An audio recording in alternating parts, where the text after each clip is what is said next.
So today we are discussing the rules for resonating structures. The primary rule which will come up again and again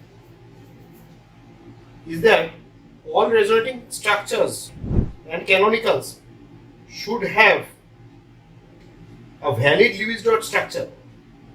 Now what we are implying by the term valid Lewis dot structure?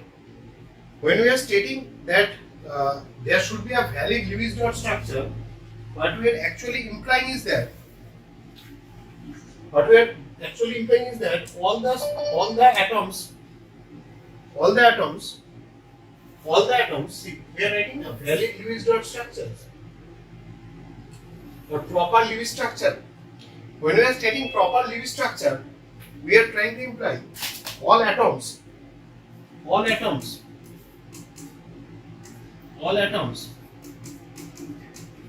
must have complete octet. To serve as valid Lewis dot structures, the atoms in question must have complete octet. Ebar dekho, look at this structure. This is a very important and interesting example. Similar questions are given in the chemical bonding study material. Look at this case. Here hydrogen has 2 electrons in its valence shell. Carbon has formed 4 bonds. Forget the negative charge. This negative charge is a formal charge. Forget the negative charge. But since you have a negative charge on this carbon, the carbon atom is able to complete its octet. Okay. Now there are 4 bonds. 4 bonds means how many pairs of electrons? 4 pairs of electrons. So 8 electrons in total. This carbon has 8 electrons. This hydrogen has 2 electrons. This hydrogen has 2 electrons. This oxygen again has a positive charge. Now we know that oxygen being an electronegative atom, is not very comfortable with a positive charge, right? But note, this oxygen has a single bond with this hydrogen. Means we are talking about this hydrogen. যেহেতু বন্ডটা denote করে নি, আমি just একটা draw করছিলাম। তো এখানে হাইড্রোজেনের সাথে সিঙ্গেল বন্ড আছে, 2 bonds on this side with the carbon. So 3 bonds in total. So 3 pairs of electrons. So how many electron pairs? 3. There is a lone pair. Please note there is a lone pair. So how many? 3 pairs of bonded electrons. So 6 plus 2, 8. So even this oxygen has a complete octet.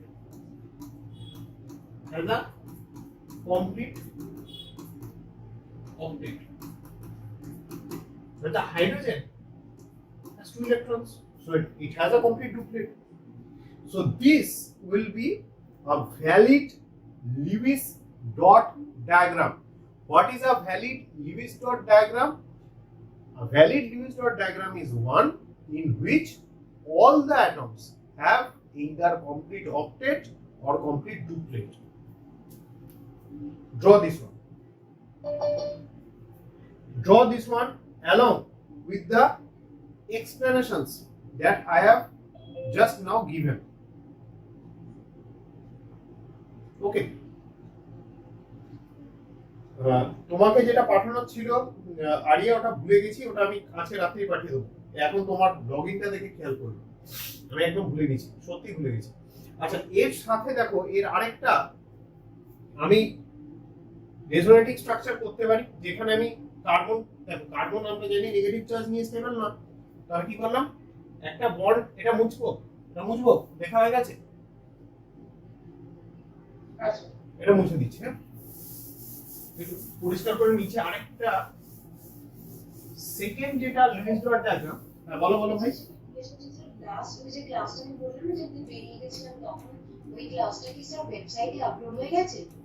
ওয়েবসাইটে upload করার ব্যাপারে একটা সমস্যা দেখা দিচ্ছে, খুব practically বলছি, সেটা হচ্ছে আমার মানে স্পেসটা শেষ। ঠিক আছে, আমার ড্রাইভের স্পেস পুরোপুরি শেষ। ঠিক আছে, তো তো সেই জন্য আমি যেটা করছি, আমি এবার থেকে দেখো দুটো ডিভাইসে রেকর্ডিং হচ্ছে। একটা তোমরা লাইভ দেখতে পাচ্ছ, এখানে একটা রেকর্ডিং করছি, সেকেন্ডে আমি আমার ফোনে আরেকটু বেটার কোয়ালিটি রেকর্ডিং করছি। এবার গতকাল 22 মিনিট রেকর্ড করেছি, সেটা 4.54 জিবির একটা ফাইল দাঁড়িয়েছে। ঠিক আছে, তো আজকে 1.5 ঘন্টা করছি, দেখি কতটা হয়। হ্যাঁ, তো এটা ইউটিউব চ্যানেলটা দিয়ে দেবো আনএডিটেড। ক্লাস নোটসটা হ্যাঁ, কি বলছো অনুষ্কা, কি বলছো? মিনিমাম ক্লাস নোটসটা দিলেও ভালো হয়, মানে ভিডিও যদি আপনি নাও আপলোড করেন, ক্লাস নোটটা যদি দেওয়া যায়। ক্লাস নোটটা? আচ্ছা হ্যাঁ আচ্ছা, ঠিক ঠিক আছে ঠিক আছে, আমি দেখছি এইগুলো, মানে অ্যাকচুয়ালি টেকনিক্যালি কতটা এখন পারফেক্ট নই। ঠিক আছে, আস্তে আস্তে শিখছি। Once again coming back. ঠিক আছে, 2002 তে আমার স্টার জোনে হাইস্ট ছিল কম্পিউটারে, তো এখন অনেকটা টাচ লুজ করেছি। হ্যাঁ বলো। স্যার বলছিলাম যে কোন পার্টটা পড়াচ্ছেন স্যার? অর্গানিক পার্ট 2 না পার্ট 1? অর্গানিকের আমরা যেটা করছি পার্ট 1 করছি, আমরা রেজোনেন্স করছি। এই পার্টটা দুটো চ্যাপ্টারের মধ্যে overlapping. It's overlapping between chemical bonding, it's along with GOC. GOC আর কেমিক্যাল বন্ডিং এর এটা হচ্ছে কমন পার্টটা, resonance. So we are dealing with resonance now. এবং এখানে একটা পয়েন্ট দেখো এনেছি, এ দেখো দুটো ক্যানোনিক্যাল তৈরি হলো, তাই তো? এটা যদি আমি এর মাথায় ঘুরিয়ে দিই, সব ঠিক আছে তো? ইলেকট্রন ক্লাউডটাকে যদি আমি অক্সিজেনের মাথায় শিফট করে দিই, তাহলে কি হবে? আমার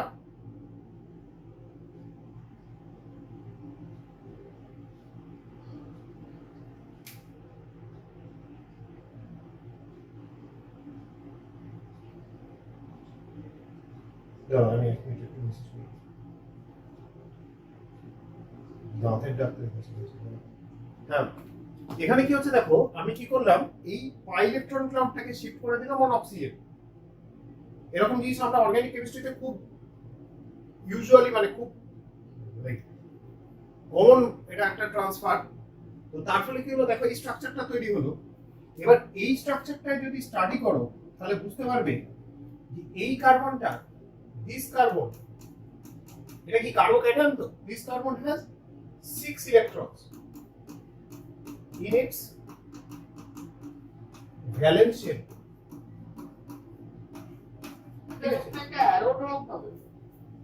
ডাবল হেডেড অ্যারো দিয়েছি। এটার কথা জিজ্ঞেস করছো?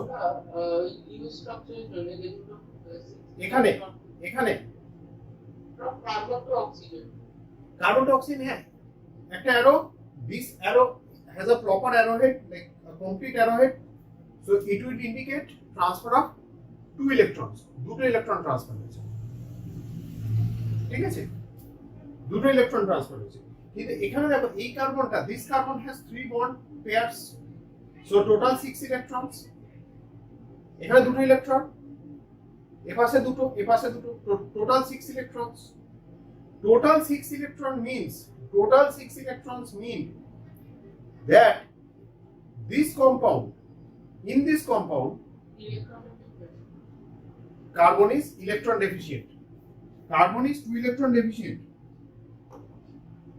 from octet. স্যার বোর্ডটা দেখতে পাচ্ছি না স্যার। কোন জায়গাটা? স্যার বোর্ডটা দেখতে পাচ্ছি না। সেটা আমি দাঁড়িয়ে রয়েছি বলে, তাই তো? না না স্যার, বন্ধ আছে স্যার। না, স্ক্রিন তো বন্ধ নেই ভাই। স্যার এখানে বন্ধ দেখাচ্ছে। না না না না না, তুমি আমারটায় দেখো, কৃষ্ণাশিস দেবটায় দেখো। কেমিস্ট্রি ফ্যাট না, ফ্যাটটা না, কেমিস্ট্রি ফ্যাটের লোগো যেটাতে আছে ওটা না, কৃষ্ণাশিস দেবটায় দেখো, যেটাতে ডিটি লেখা থাকে। ঠিক আছে স্যার। পেয়েছো স্ক্রিনটা পেয়েছো? হ্যাঁ হ্যাঁ ভাই, পেয়েছি। ঠিক আছে। আমি দুটো ডিভাইস ইউজ করছি, হ্যাঁ, ঠিক আছে। তাহলে দেখো, in this case the carbon is 2 electrons short of octet। তাহলে আমরা প্রথমে কি বলেছি, all the resonating structures must have proper Lewis structure. So this is not a proper Lewis structure. This is not a proper Lewis structure. We will try to avoid canonicals in which the Lewis structure is missing, or all the atoms do not have complete octets. কিন্তু প্রবলেমটা এইখানে থেকে যাচ্ছে যে এরকম structure দেখলে আমরা draw করব, অনেক ক্ষেত্রেই ড্র করব, কিছু কিছু ক্ষেত্রে বাদ দিয়ে যাব। কখন বাদ দেব আর কখন রাখবো, that is a part of experience. তোমাকে সেই এক্সপিরিয়েন্সের জায়গাটা আসতে হবে। যেমন ফর এক্সাম্পল, একটা ছোট্ট এক্সাম্পল দিচ্ছি। লাস্ট ক্লাস বেনজিনের কথা উঠেছিল এবং সেখানে আমি বলেছিলাম যে benzene has two similar looking canonicals. These are canonicals of benzene which are formed when the pi electron pairs shift position, when they will again move. এটা দেখবে মিম টাইপের শেয়ার করে দিয়েছিলাম গ্রুপে, লাঠি নিয়ে তিনটে লোক, তো এটা সেরকম ব্যাপারটা। when they will shift position again it will come back to this one. So resonance structures or canonicals, if they are identical, like identical twins, they will give some additional stability to the compound in question. Resonance structure যদি similar looking হয়, তারা কি করে, canonical গুলো stability বাড়িয়ে দেয়, increase করে বা বাড়িয়ে দেয়। ঠিক আছে, ক্লিয়ার? কিন্তু দেখো এই দুটো ছাড়াও আমরা কিন্তু আরেকটা ক্যানোনিক্যাল স্ট্রাকচার আঁকতে পারতাম।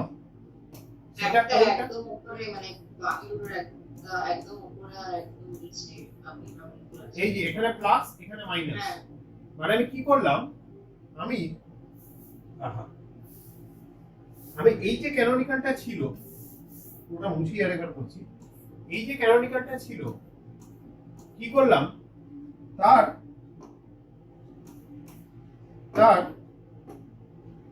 একটা বন্ড, এই বন্ডটাকে সে স্ট্যাটিক রেখে দিলাম, আর এই বন্ড পেয়ারটাকে আমি মুভ করালাম। খেয়াল করো, এই যখন এই ইলেকট্রন পেয়ারটাকে শিফট করালাম, দেখো এটাকে কি করলাম, এটাকে এই কার্বনটার মাথায় দিয়ে দিলাম, মানে both electrons shift onto this carbon. Both electrons shift onto this carbon, the one at the bottom. Please try to understand and remember this one. In this bond, there were two electrons. One belonged to this carbon only. এই ইলেকট্রনটা এই কার্বনেরই part ছিল, অন্য ইলেকট্রনটা এই কার্বনের ছিল পাশের কার্বনে। তো যখন দুটো ইলেকট্রনই যখন এই কার্বনটার উপর শিফট করে এলো, তার মধ্যে একটা তো অলরেডি ওর নিজের ছিল, ও কি হলো, একটা এক্সট্রা পেলো, hence the negative charge. Negative charge মানে বারবার করে বলেছি, দুটো ইলেকট্রন, একটা নিজের একটা পাশের জন্য, এটা আমি টেনে টুনে নিজের কাছে নিয়ে চলে এসেছি। ঠিক আছে, so for benzene we can draw two canonicals which will be identical but with different positions for their double bonds. But for the third one, or even we can draw a similar fourth one as well, যেখানে কি আছে না, আমার negative আর positive charge আছে। এবার কথাটা হচ্ছে, এই জায়গাগুলো ক্ল্যারিফাই করি, বারবার করে এই জায়গাগুলো চলে আসবে।